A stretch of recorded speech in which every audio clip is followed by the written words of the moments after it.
حي على الصلاة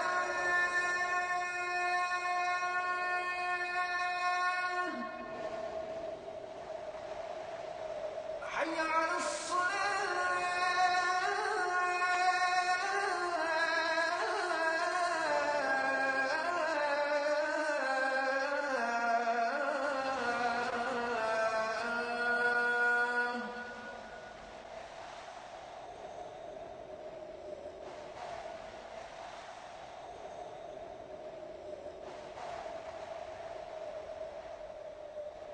حي على الفلاح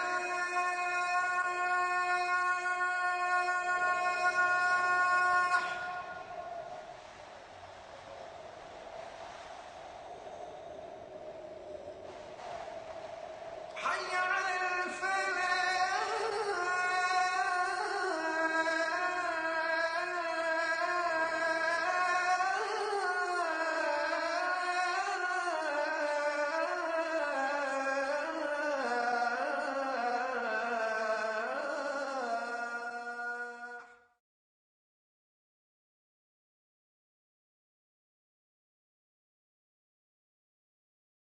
نبينا محمد وعلى آله وأصحابه وأزواجه أجمعين أما بعد فأعوذ بالله من الشيطان الرجيم بسم الله الرحمن الرحيم رب اشرح لي صدري ويسر لي أمري واحلل عقدة من لساني يفقهوا قولي ربي زدني علما أجمعين inshallah. May Allah subhanahu wa ta'ala increase in all of us knowledge. Assalamu alaikum wa rahmatullahi wa barakatuh. Brothers and sisters, on behalf of Talimul Islam and on behalf of Institute of the Language of the Qur'an, we welcome you to this new Arabic course. Inshallah, this course will benefit you a lot. It will enable you to understand Qur'an 85% directly, inshallah. And inshallah, your experience in this class will be most enjoyable and very fruitful. From the outset, I must tell you that I'm not a scholar. I do not have any university degrees. All I have is my experience. I went to various places, various countries, and I met so many teachers who are very kind, and they taught me many things in Arabic which made me understand Quran directly. And inshallah, I'm going to share all these things with you so that you will be able to understand Quran when it is recited. When you pray, you know what you are praying. And when you hear tilawat, inshallah, it will touch your heart because you will understand what's going on. You know. We start with our handbook, brothers and sisters. How many letters of alphabet? Most of us, we were taught that there are 28, but there are 29. Alif is the letter of alphabet, but it is not consonant. It does not have a speech sound. When you say a, it is not alif, but it is Hamza. And how do you write Hamza?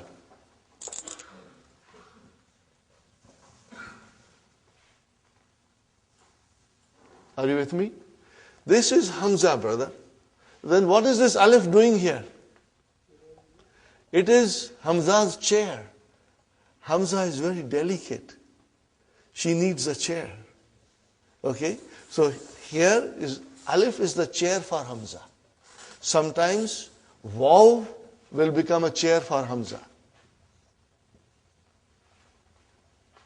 And sometimes ya will become a chair for Hamza. So Hamza has different chairs depending on what is in front of her. And sometimes Hamza feels strong and she doesn't need any chair.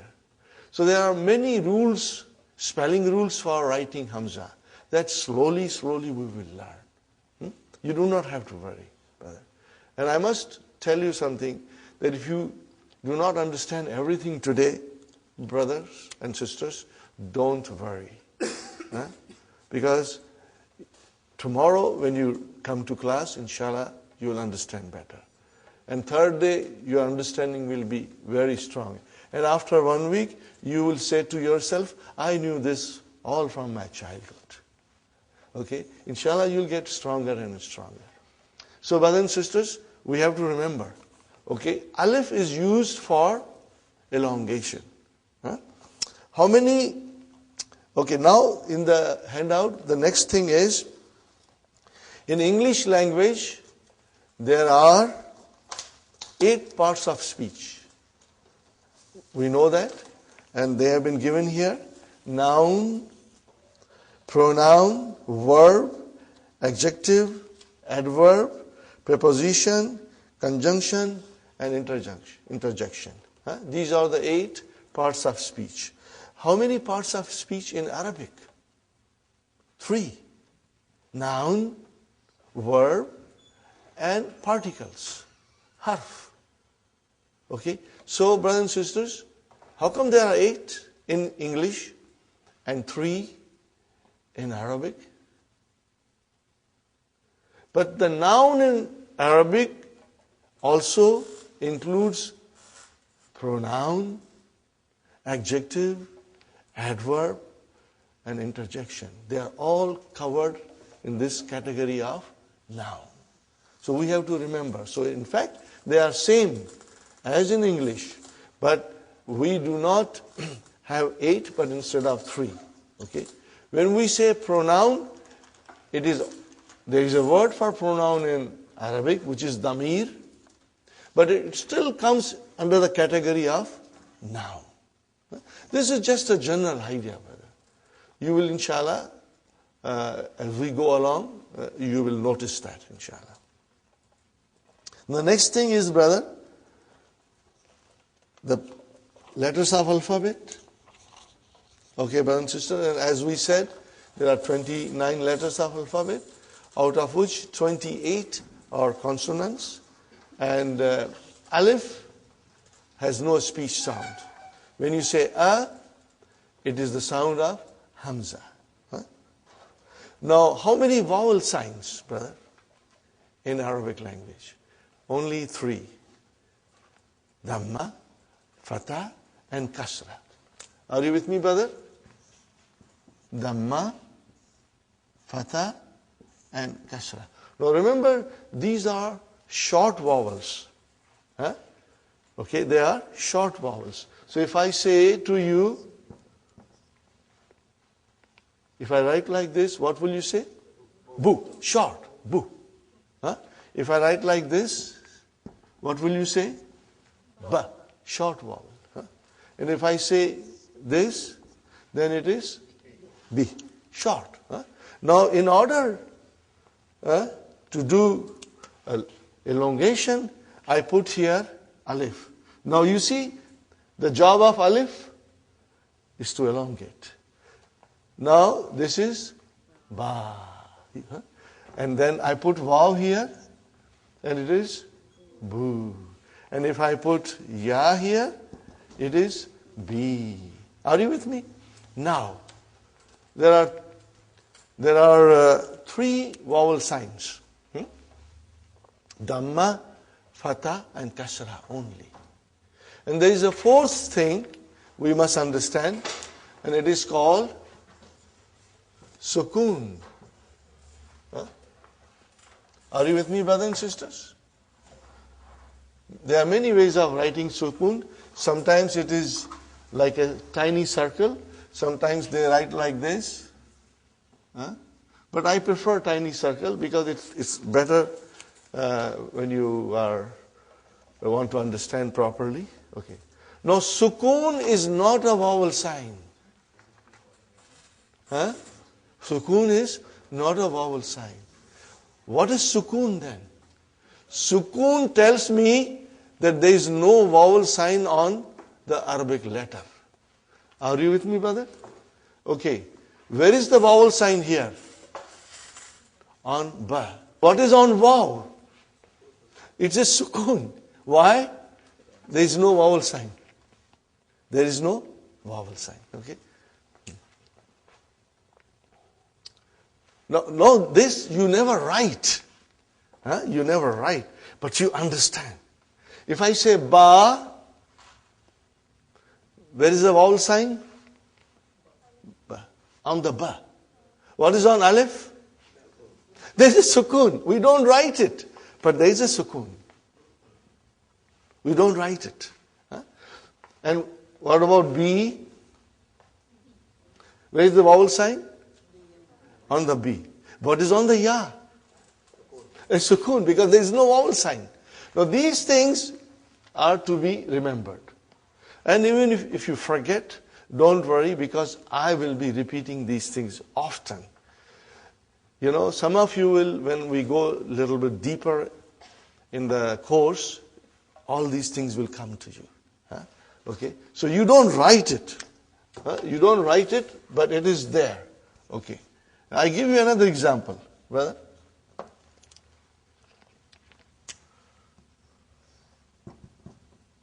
What is this, brother? Taba. What is it? Taba. Okay. And what is this? Tuba. Are you with me? Now I write down like this. What is this? Tab. There is no vowel sign on ba. Tab. See how you pronounce ba? Tab. Okay. Now if I say like this,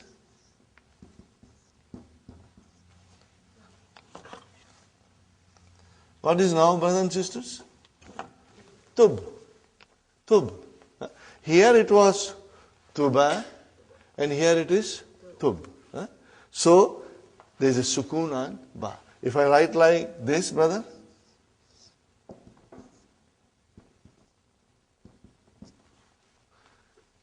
tubta. So we did not pronounce ba in its normal way as we pronounce ta and this ta. Tubta. And if I put dhamma here, tubtu. If I put kasra here, tubti. So ba has a sukoon. It means it has no vowel sign. It has no vowel sign. Sukoon means there is no vowel sign on the letter. Is it clear, inshallah? Try and remember this, brothers. Okay, now we come to other part of the handout, brothers and sisters.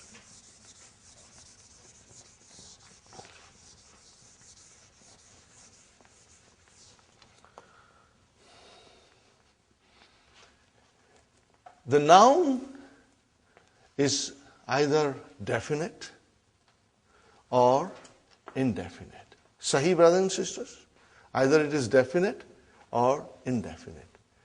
What do we do in English when it is indefinite noun? How do we describe it, brother? By using a or an. Are you with me? This, when it comes in front of a noun, makes it indefinite. How do you define it? Make it definite? The. Okay, brother?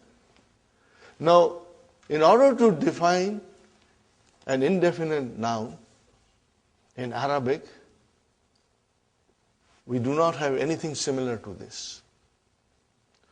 But at the end of the noun, we put double vowel sign. Are you with me? We put double vowel sign. If the noun ends with a dhamma, then we put two dhammas. If the noun ends with a fatha, then we'll put two fathas. Huh? If the noun ends with a kasra, we put two kasras. This is called tanween. What is it called? Tanween. Huh? Tanween.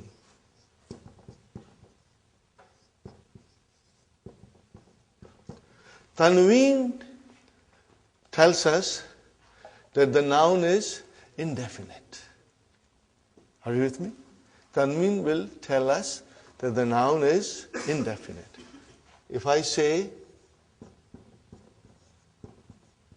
kitabun, what is the English?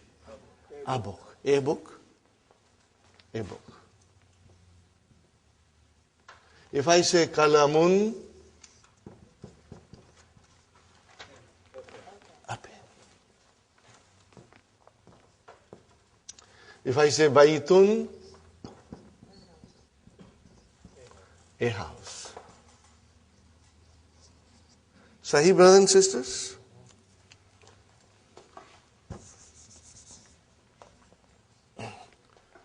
And then, how do I make it definite? So, definite, which is da in English, we have to add al to the noun. So I want to say the book. What will I do now? Al-kitabu. I cannot have tanween. Al-kitabu. Al-kitabu. The book. Okay, brothers and sisters? Now you see, as soon as I put al, like a magic, one vowel sign got dropped. Instead of bun, it became bu. Got the idea? Now, if I say kalamun, a pen, I want to say the pen. What will I do? Al-kalamu. But these are the basics. I know most of you already know. But I'm starting from the very beginning in case there is a one student who's coming for the first time to learn Arabic, so that he gets some idea, inshallah. Al-kalamu. Got the idea? If I write down al-kalamun, that is wrong. Because tanween and al cannot coexist. One has to come and other has to go. So, if you say al, then only one dhamma. And then here comes al-baytu.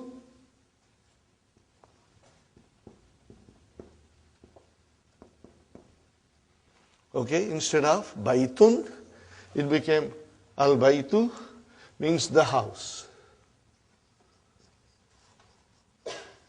And I should write here the pen. Okay. Is it clear, brothers and sisters? Yes. Okay. Now, we come to something which is always sometimes confusing to the students, but I will explain you, and I'll keep on explaining you in every session. Whenever I get an opportunity, I'll be asking you questions and also repeating my point, so that if you have missed it out, you will inshallah remember. But I said baytun, it is indefinite. How about if I write down Muhammadun?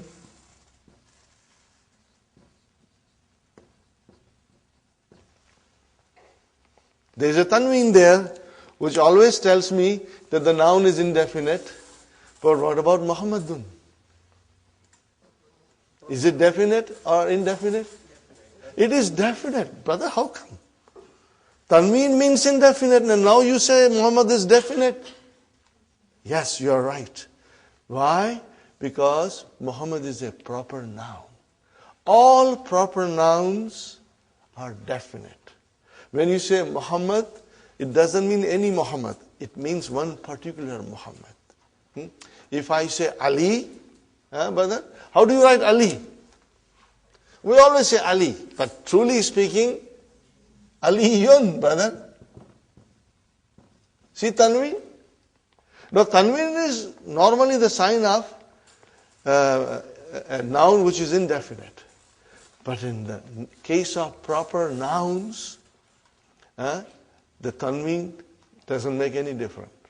It means the noun is definite. The noun is definite. You will remember this, please. Okay? And I will be repeating it again and again, inshallah. Brothers and sisters, now I come to a very important rule in Arabic, and inshallah I will try to explain you in a nice way, brothers and sisters.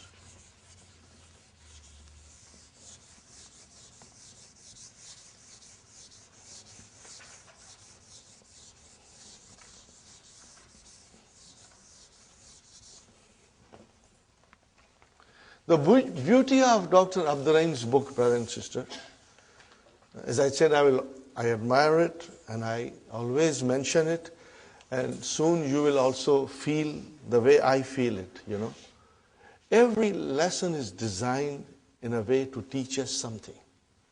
In other Arabic books, brother, things are all put together like a khichda, and it is very difficult.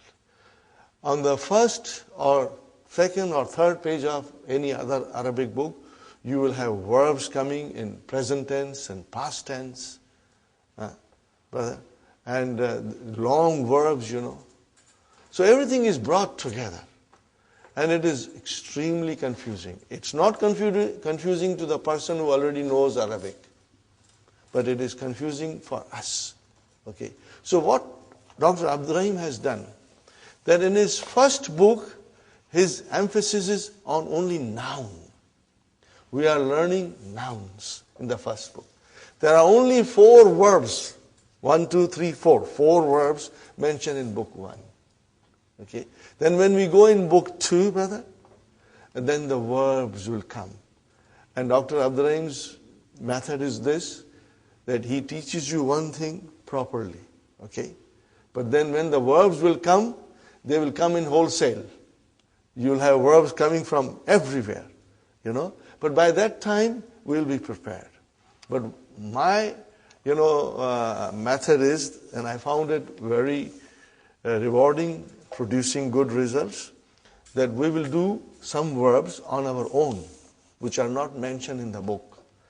So that when we come to book 2, you have a good understanding of verbs. So when they come in front of you, you will say, I know it. You will feel comfortable. So first book is concentrating on nouns. Okay. And each lesson is like a brick. We make one brick. So we study one lesson, we put a brick. We study second lesson, we put a second brick. And slowly, slowly we'll build our house. Brick by brick, lesson by lesson. Each lesson will show you something. Now we come to the page 3 of handouts. All these things are also mentioned in the key, but I have tried to, do little differently, brothers. So you must always read the key also, it will help you. Now, in Arabic, the nouns decline. Declension of noun. In Arabic, nouns decline. You already know it, but you have never realized it. Why? You have never realized this. Why? Now I will give you examples. Brother? I'm writing something, you already know it. Muhammadun Rasulullah.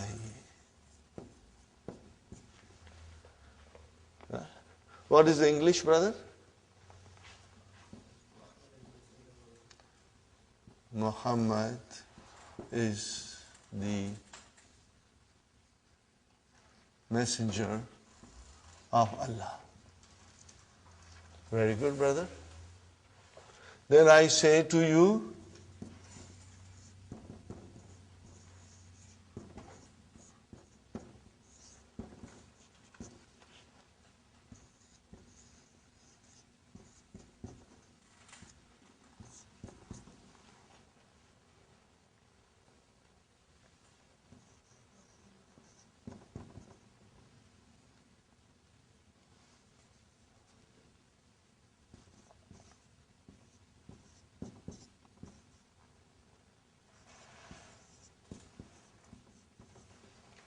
we say every day in our salah.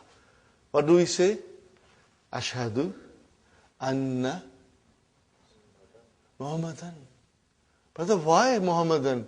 Before you wrote Muhammadun, now you are writing Muhammadan. Okay. What will be the English? I bear witness that Muhammad is his slave, brother, and his messenger. Dot, dot, dot. Okay. Now, every day we say, many, many times, Allahumma. What is the meaning of Allahumma? Ya Allah. What is the meaning of Allahumma? Ya Allah.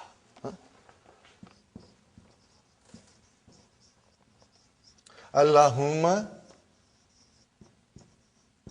salli. We say every day, Allahumma salli ala Muhammadin.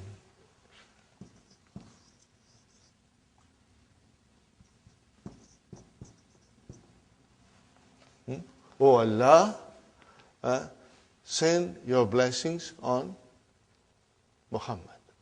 Are you with me, brother? Ya Allah,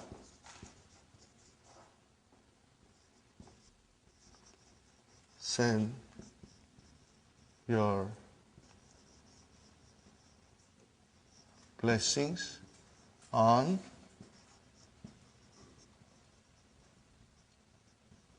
Muhammad. Are you with me, brothers and sisters? Do you see any change in English where we wrote down Muhammad? We did not change anything in English. But what about in Arabic, brother? What's going on here? Sometimes you are saying dun, sometimes you are saying dan, sometimes you are saying din. What's going on? This is what we are going to learn and understand. What is the rule, brothers and sisters? That Arabic nouns decline. They have 3 different endings. They can end with a tanween dhamma or with one dhamma if there is al there. It can decline to tanween fatah, or if you have al, then it is one fatah, or it can decline to tanween kasra, or with alif and lam, with al, one kasra. Okay, brothers and sisters? So what is this, brother? Only the ending. Dun. What is it? Dun. And what is this? Dan. And what is this? Then. Say it again loudly. Dun. Dan. Then. These are the 3 declensions. Okay? Every Arabic noun will decline. Sometimes you will see it, and sometimes you won't see it, but we are going to learn everything. In the initial stage, we will see the vowel signs in the books, but later on, we may not. I give you one more example, brother. Now I'm going to remove this. And why it happens, brothers and sisters? This is what we are going to learn. And this is what you will be watching in the Qur'an. You will be looking. When you are reading, you will notice this. You will observe this, brother. And then it will tell us this last vowel sign in the noun will tell you the function of that noun in a sentence. What is that noun doing in a sentence? Is it coming as a subject? Is it coming as a subject of a verb? Is it coming as an object? Is it coming after a preposition? It will tell you. In its natural course, in its natural form, all the nouns are always end with a dhamma. All the time.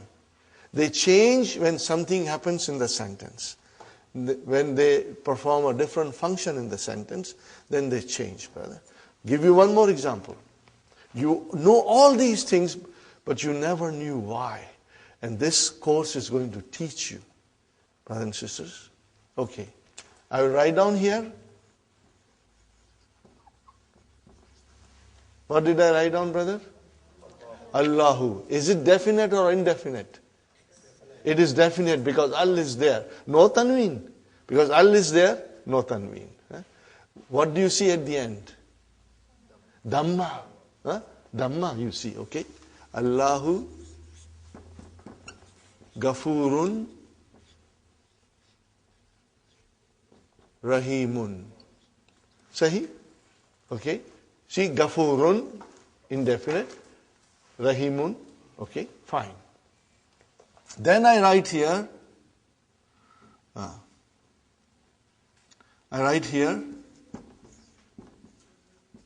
Inna Allah. Why, brother? I put Allahu there, now I am putting ha. Allah. Something is happening in the sentence. Okay? Inna Allah Ghafurun Rahimun. Got the idea, brothers and sisters? Inna Allah Ghafurun Rahimun. Correct? Now what is at the end of Allah? Fatah. Why it is single? Because it is definite. Sahi? Now we say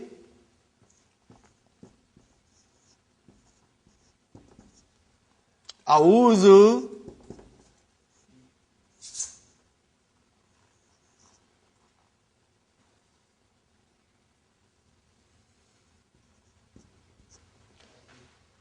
What did I write down? A'udhu. Hey, come on, give me a break, brother. What's going on here? Sometimes you are saying Allahu, sometimes you are saying Allah, and now you are saying Allahi. What's going on? But as we know, the nouns decline in Arabic language. And we are going to learn about that. Are you with me? We are going to learn about that. Okay?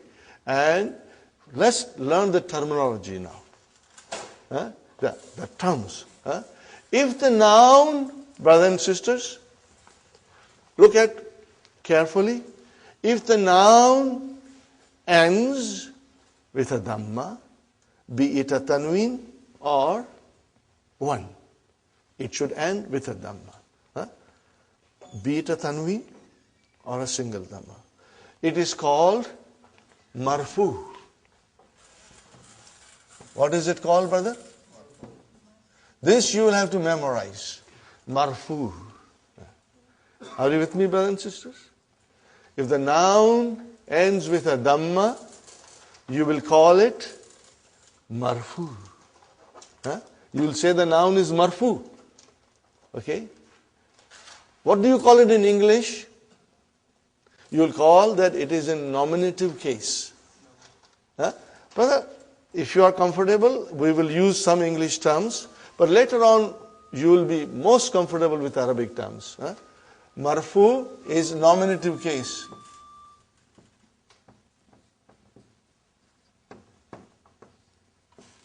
Okay. Now if the noun ends with a fatha, be it a tanween or be it a one single fatha at the end of a noun, then we say it is mansoob. What is it, brother? It is mansoob. What do we call it in English? Either you call it objective case or accusative case. It's mentioned there. Objective case or accusative case. Are you with me, brothers and sisters? But we will memorize these terms that I'm writing.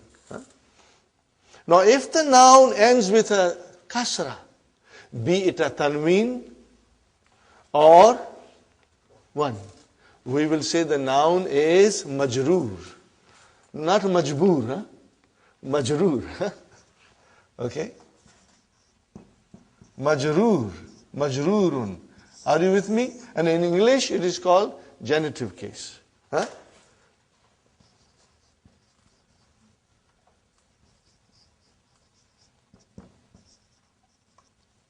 think it is genitive case.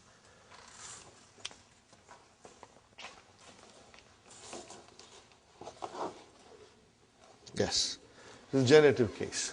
And accusative case, maybe I should write down accusative case also. Mansoob is accusative case.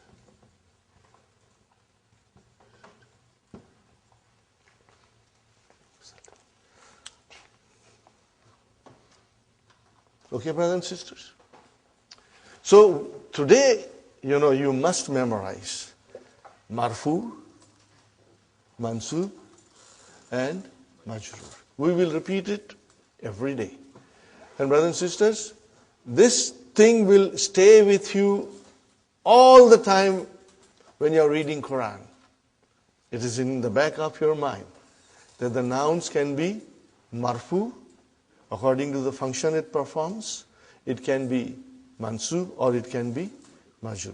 As you can see, we say Allahu Ghafurur Rahim. We said Allahu. As soon as I put inna in front of it, I said inna Allah. We are going to learn what is inna in book 2. The first lesson in book 2 deals with inna. Inna Allah. Okay. And then as soon as something came, billahi, which is a preposition, it changed the noun into a majroor. Change it into majroor. This is what we are going to learn, and this you'll observe. This is the very, very important. Okay. Now, I made a little song, out of this. When I say dun, it's marfu.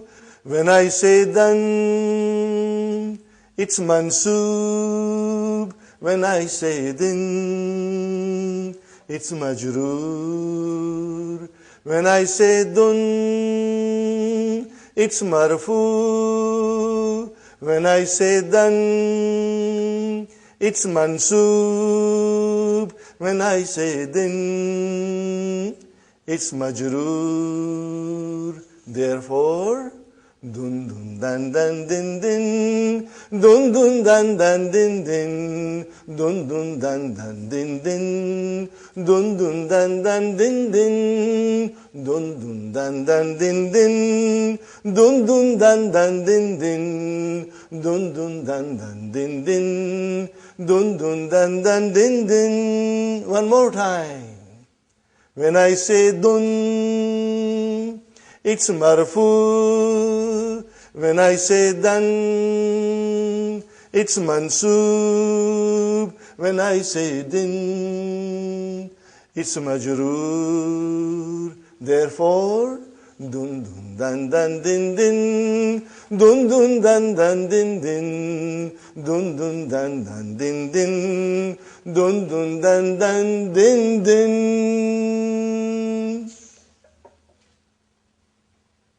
Got it, brother? Jazakallah. Okay. So we will remember this, huh? And this will help you. Okay? Okay. And you must always remember. What will you remember, brother? Pronounce this. Last one. Dun. What is this?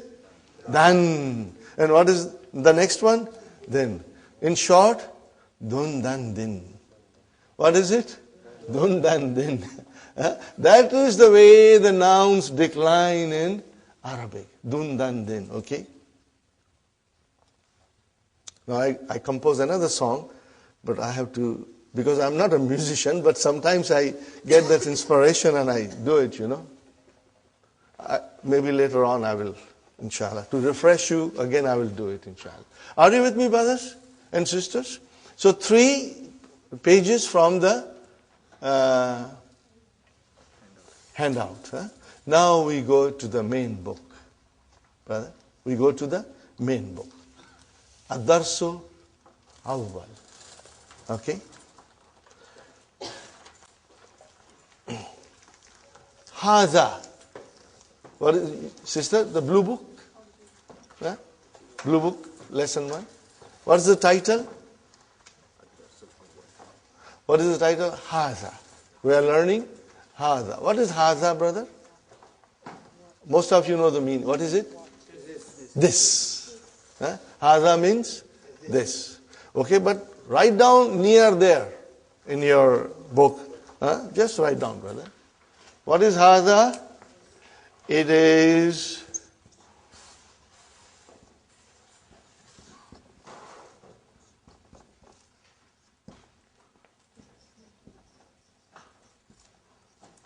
what is it, brother?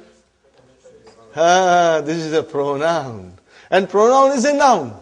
In Arabic, pronoun is also a noun. Okay, so it's a pronoun. Just remember it, brother. And if you forget, Sister Fatima, if you forget, it's normal. You should not be too concerned.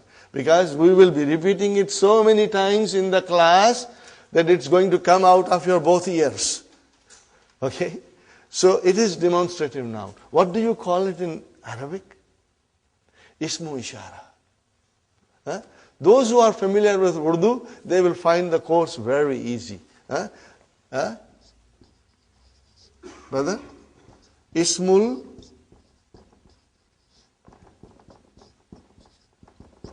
ishara. Huh?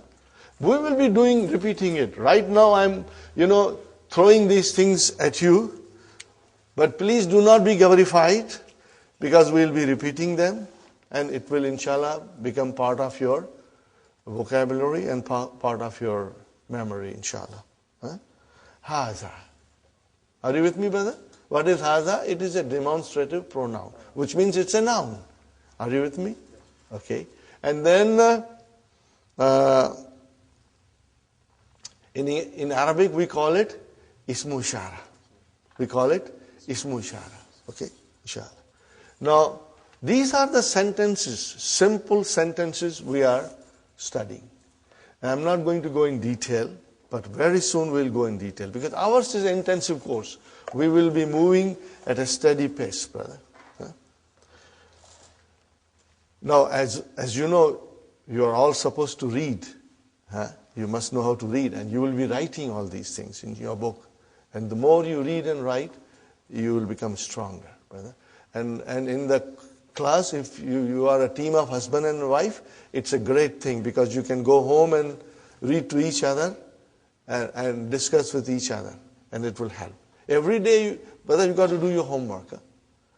This is just like coming to a college or a university program where you go in the morning to the university, go home and study, come back and learn more.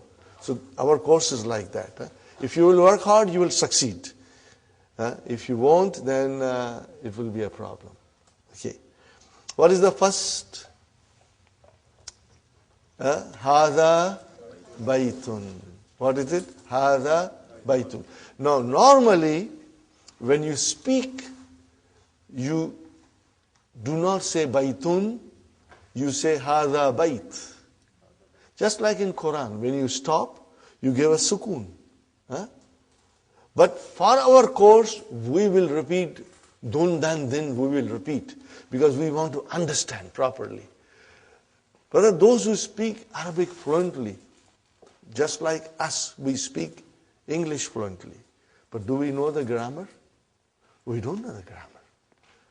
If somebody asks you, teach me English, you cannot teach English, brother, because you don't know yourself properly. You only speak, you cannot teach. Same way, the people who speak Arabic, when they say Hada Bait, or when they say Muhammad Talib, or Raitu Muhammad, or Marartu bi Muhammad, they are not very sure about the endings. Because that's the way you stop it. You don't put the, pronounce the last. But here in our class, we will pronounce everything. So that we get a good idea of what's going on in the sentence. So you will always be reading Hada Baitun. Hada Baitun. Now tell me, brother and sister, what is the translation? This is a house. Indefinite. Indefinite. This is a house. Okay. Now, I think you have understood this, so I am going to erase it, brother. Haza. See, it is pronounced like Haza. But this alif is not written. It is explained in the key also. So it is Haza. Okay. Haza means this. And Baitun means a house. Are you with me, brothers and sisters? No, but you said in English that this is a house. Okay. I see this here, Haza. I see a house here, Baitun, but I don't see anything similar to is in Arabic.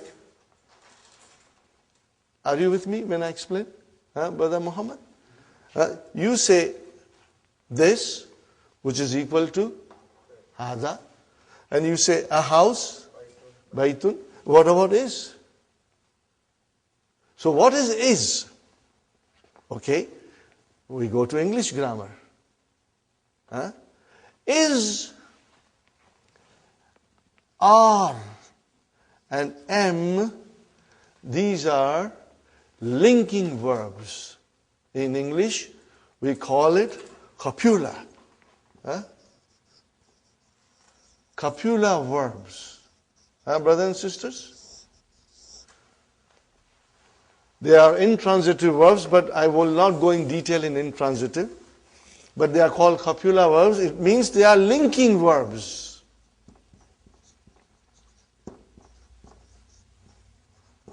They link one noun with another noun. Okay? Or it links the subject with the other noun. Okay? They are called linking words in English. They do not exist in Arabic language. They are not there. There is no need. Okay? When you say Hada kalamun, we only said two words. This, a pen, but you will translate, this is a pen.